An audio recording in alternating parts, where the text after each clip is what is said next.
महाकरुणी तथागत भगवान गौतम बुद्ध आणि क्रांतीचे महासूर्य भारतरत्न डॉक्टर बाबासाहेब आंबेडकर यांना अभिवादन करतो।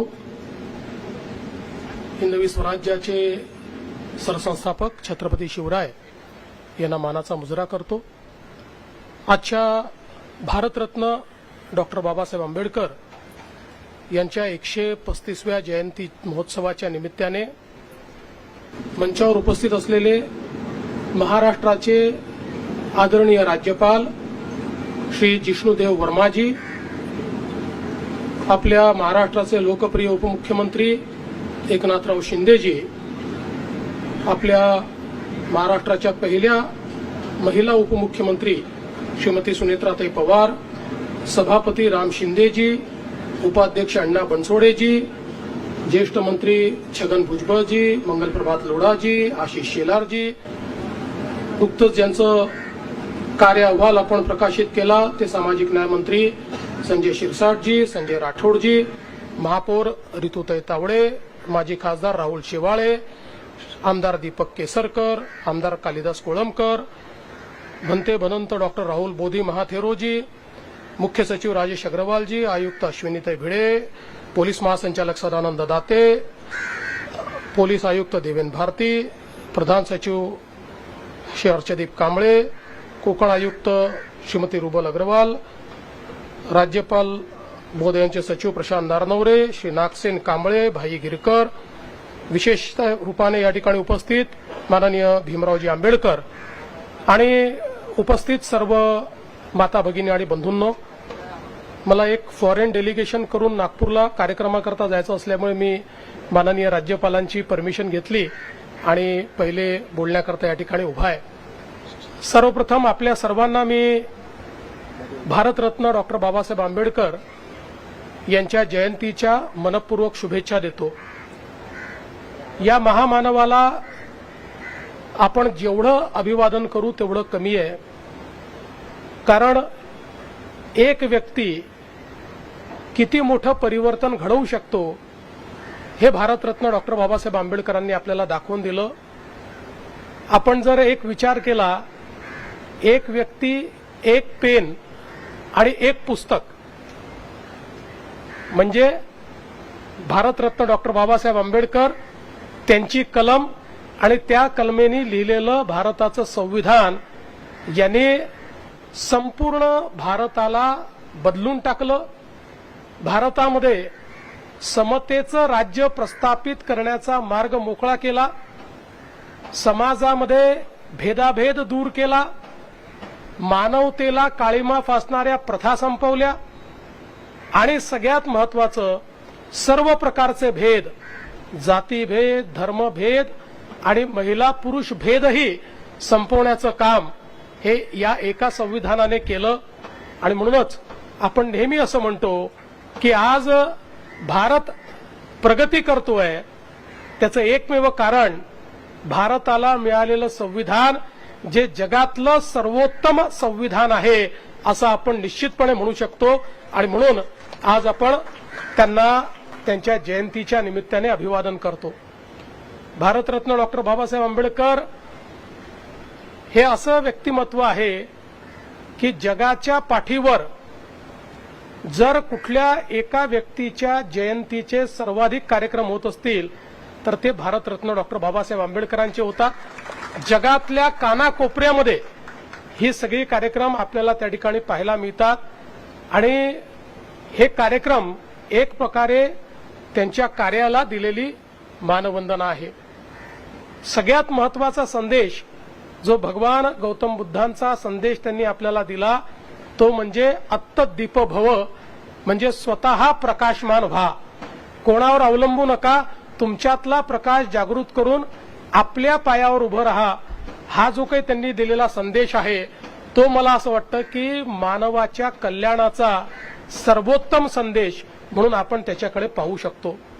खरं म्हणजे भारतरत्न डॉक्टर बाबासाहेब आंबेडकर यांच्या सामाजिक चळवळीचा उल्लेख आपण नेहमी करतो आणि तो सर्वार्थाने अत्यंत महत्वाचा आहे, पण तो उल्लेख करत असताना अनेक वेळा त्यांचे वेगवेगळ्या क्षेत्रातले जे काही कॉन्ट्रीब्युशन्स आहेत ते कुठेतरी मागे पडतात आणि म्हणून केवळ एक विषयावर या ठिकाणी मी बोलणार आहे आणि ते म्हणजे त्यांनी जो भारताच्या अर्थकारणाला एक प्रकारे जी दिशा दिली ती अत्यंत महत्वाची आहे। याचं कारण आपल्याला कल्पना असेल की भारतरत्न डॉक्टर बाबासाहेब आंबेडकरांनी लंडन स्कूल ऑफ इकॉनॉमिक्समध्ये ज्यावेळी डॉक्टर ऑफ सायन्स ही पदवी मिळवली त्यावेळी त्यांचा प्रबंध हा जो काही आपल्या रुपया आहे प्रॉब्लेम्स बिफोर इंडियन रुपी अशा प्रकारचा प्रबंध त्यांनी तयार केला आणि या प्रबंधामध्ये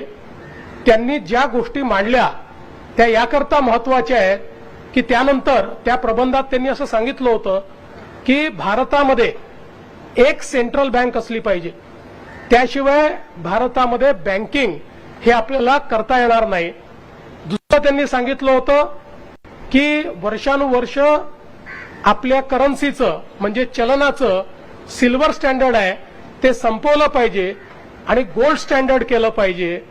आणि तिसरं त्यांनी हे सांगितलं होतं की विनिमय दर बघू नका, करन्सीची पर्चेसिंग पॉवर बघा। आणि त्यानंतर ज्यावेळी बँकिंग व्यवस्थेच्या संदर्भात हिल्टन यंग कमिशन तयार झालं आणि ते भारतामध्ये आलं त्यावेळी त्या कमिशन समोर सर्वात विस्तृत साक्ष ही भारतरत्न डॉक्टर बाबासाहेब आंबेडकरांची झाली आणि ती साक्ष झाल्यानंतर हिल्टन यंग यांनी आपल्या अहवालात डॉक्टर बाबासाहेब आंबेडकरांच्या या पुस्तकाचा उल्लेख करून आणि त्यांच्या साक्षीचा उल्लेख करून त्यात हे लिहिलेलं आहे की भारताला एक सेंट्रल बँक ही आवश्यक आहे आणि म्हणून रिझर्व्ह बँक ऑफ इंडियाची स्थापना करा। त्यामुळे ही जी रिझर्व्ह बँक ऑफ इंडिया स्थापित झाली आहे याची मूळ आयडिया ही भारतरत्न डॉक्टर बाबासाहेब आंबेडकरांची होती। दुसरं आपल्याला कल्पना आहे की त्यानंतर भारतामध्येही आणि जगाने त्यांच्या करन्सी करता गोल्ड स्टँडर्ड हे स्वीकारलं, म्हणजे सोन्याचा साठा इक्विव्हॅलंट हा तयार करायचा हे गोल्ड स्टँडर्ड स्वीकारलं आणि अनेक वर्षापर्यंत ते गोल्ड स्टँडर्ड चाललं, आजही ते चालतंय। पण आज ते का बरं अत्यंत महत्वाचं आहे? आज ज्यावेळी अमेरिकेसारख्या देशामध्ये एक्सचेंज हे डॉलरवर झाल्यामुळे करन्सीचं गोल्ड बॅकिंग त्यांनी काढून टाकलं, आज पुन्हा एकदा अमेरिकेसारख्या देशालाही वाटतं, चीनसारख्या देशालाही वाटतं की आपली करन्सी गोल्ड बॅकिंगची असली पाहिजे आणि मोठ्या प्रमाणात पुन्हा एकदा गोल्ड स्टँडर्ड करे। एका वेगळ्या पद्धतीनं आता अमेरिकाही चालला आहे, चीनही चालला आहे आणि जगभरातली सोन्याची खरेदी आज त्या ठिकाणी चाललेली आहे। याचा अर्थ जे 1923 मध्ये भारतरत्न डॉक्टर बाबासाहेब आंबेडकरांनी सांगितलं होतं ते जगाने स्वीकारलं आणि आज पुन्हा जग ते स्वीकारत आहे। आणि तिसरी गोष्ट आपण जर बघितलं तर आताच्या काळामध्ये विनिमय दराचा विचार फार होत नाही। आपण अनेक वेळा म्हणतो डॉलरच्या तुलनेत आता रुपया घसरला, डॉलरच्या तुलनेत 92 रुपये 93 रुपयेपर्यंत आता $1 झाला, पण जग आता असं पाहत नाही। जग रुपयाची खरेदीची क्षमता काय आहे ही पाहते। $1 काय खरेदी होऊ शकतं आणि तेच खरेदी करायला किती रुपये लागतात, कारण जेव्हा एक्सपोर्ट ओरिएंटेड इकॉनॉमी होते त्यावेळेस विनिमय दर महत्वाचे राहत नाही तर त्याची पर्चेसिंग पॅरिटी किती आहे ही त्या ठिकाणी महत्वाची असते। त्यामुळे मला असं वाटतं की हे जे आर्थिक विचार भारतरत्न डॉक्टर बाबासाहेब आंबेडकरांनी 1923 साली सांगितले होते त्या पुस्तकात नमूद केले होते, आजच्या ग्लोबलाइज अर्थकारणामध्येही तेच सगळ्यात महत्वाचे ठरतायत, तेच सुप्रस्तुत ठरतायत आणि त्याच्यावर आधारितच आपल्या संविधानाने आपली अर्थव्यवस्था उभी केली आहे। आणि म्हणूनच आता आपण जगातली तिसरी अर्थव्यवस्था होतो आणि लवकरच दुसरी आणि पहिल्याकडे आपण वाटचाल करू आणि त्याची दिशा देणारं आपलं संविधान आणि ते संविधान लिहिणारे भारतरत्न डॉक्टर बाबासाहेब आंबेडकर आहेत। आणि म्हणूनच आज मला असं वाटतं खरं म्हणजे त्यांच्या जीवनातल्या वेगवेगळ्या गोष्टींवर जर आपण प्रकाश टाकू लागलो तर संपूर्ण दिवस जाईल, पण माननीय राज्यपाल महोदयांच्या नेतृत्वामध्ये या ठिकाणी हा कार्यक्रम चाललाय, त्यांच्यासमोर अधिक बोलणं हे देखील कुठल्याही शिष्टतेला धरून नाही. आणि म्हणून मी पुन्हा एकदा भारतरत्न डॉक्टर बाबासाहेब आंबेडकर यांना अभिवादन करतो. आणि आज हा अतिशय सुंदर कार्यक्रम दरवर्षीप्रमाणे महानगरपालिका आयोजित करते. महानगरपालिका खूप चांगल्या व्यवस्था या ठिकाणी करते. राज्य सरकार, पोलीस सगळे सोबत असतात. इथलं प्रदर्शन अतिशय सुंदर असतं. त्यामुळे मी मुंबई महानगरपालिकेचेही, बृहन्मुंबई महानगरपालिकेचेही मनापासून आभार मानतो. आणि पुन्हा एकदा माननीय राज्यपाल महोदयांची क्षमा मागून या ठिकाणून जाण्याची त्यांच्याकडनं अनुमती घेतो. धन्यवाद. जय हिंद, जय भीम, जय भारत.